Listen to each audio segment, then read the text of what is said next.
Nós estamos na Semana do Meio Ambiente, que coincide também com um dos fenômenos naturais que mais marcaram Campinas e outras cidades da região. A microexplosão aconteceu há 2 anos e ainda traz impactos ambientais. A natureza ainda sente os prejuízos desse episódio. O cenário de destruição não sai da cabeça do Emerson e de tantos outros moradores desse condomínio fechado que fica no distrito de Sousas, em Campinas. Em questão de minutos, casas ficaram destruídas, árvores, postes e até muros caíram.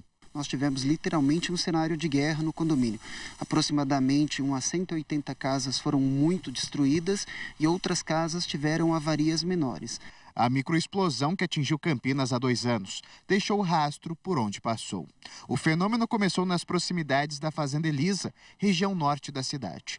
Varreu taquaral, destelhou casas e derrubou árvores no Parque São Quirino e ainda deixou esse shopping irreconhecível. Nas contas da prefeitura, 2.000 imóveis sofreram danos. Em Sousas, essa casa teve a estrutura abalada e continua nessa situação.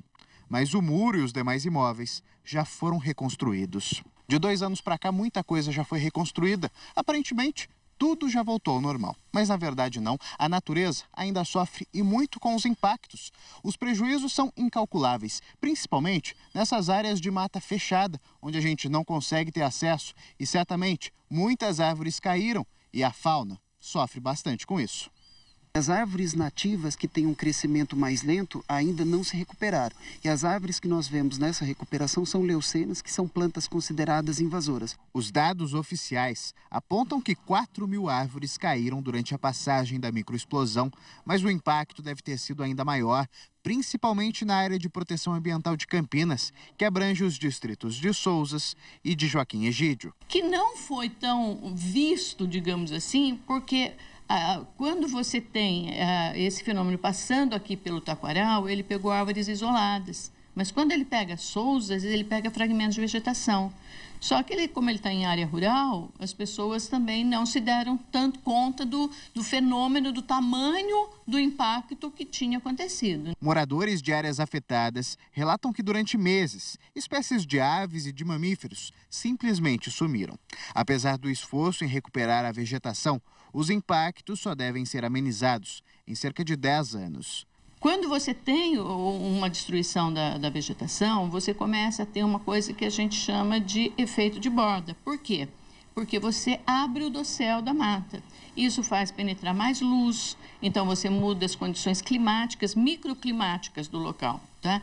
Então, toda a fauna que já está adaptada ali, toda a flora, ela vai ter modificação. Na área urbana, a administração municipal plantou cerca de 5.000 mudas já adultas. Mas, ainda assim, o meio ambiente deve continuar em desequilíbrio. A arborização urbana, ela tem uma função nobre no meio urbano, né? Como eu disse já, abrigar a pequena fauna, fazer o filtro, né, desses poluentes, né? Uma árvore adulta, ela consegue tirar a poluição equivalente de um automóvel andando o dia inteiro na cidade. As árvores são muito importantes, né? Elas criam, sim, um clima. Nós temos que ter uma cadeia ecológica bem regularizada, né? Então, elas mantêm os recursos hídricos, elas mantêm também o fluxo de animais, da fauna e flora, né? E temos todo esse equilíbrio ecológico dependendo delas.